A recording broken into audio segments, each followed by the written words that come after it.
Welcome to the INFOhio campus BLUEcloud Pathway cataloging class for library staff. This short video will cover the BatchCreate option available in BLUEcloud cataloging. To start, search for a record you would like to use as the template for creating your items.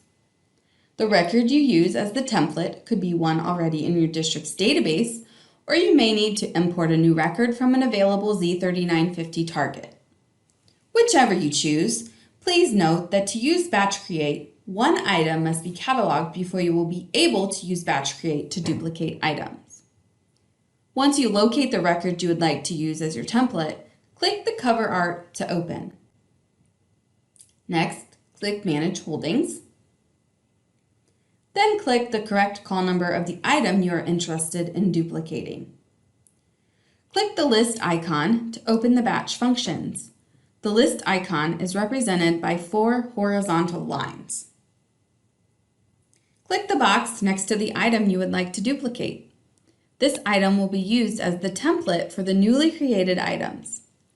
The new items will inherit the item information of the record that was selected, things such as the library, the item type, etc.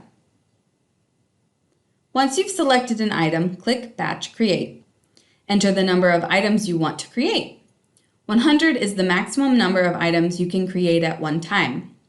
If you have more than 100 items, follow these directions multiple times as needed. Verify the item details that will be duplicated, and once ready, click Create. A completion bar will show the progress as the system creates your new items. You can click Cancel at any time during the completion process to stop the creation of your items. Once creation has completed, a screen will appear with the barcodes of the items that were created. A green check mark will indicate whether the system was successful in creating that item. If you decide that you do not want to keep these items, click Undo, and the system will undo those changes and remove them. Click the tree icon, represented by 3 vertical lines, to exit list view. Any further customization needed in terms of item information can occur with Batch Modify or can be completed manually item by item using Manage Holdings within BLUEcloud cataloging.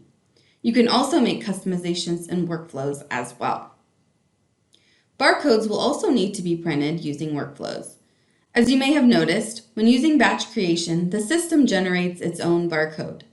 While this is not your typical 14-digit barcode, the system-generated barcode is still scannable and able to be printed. Once barcodes and spine labels have been created, printed, and applied to their corresponding items, your newly cataloged materials are ready to circulate. For more information, please see the batch creation documentation or visit the BLUEcloud Help section found in BLUEcloud Central. Questions? Please contact your INFOhio provider for further BLUEcloud support.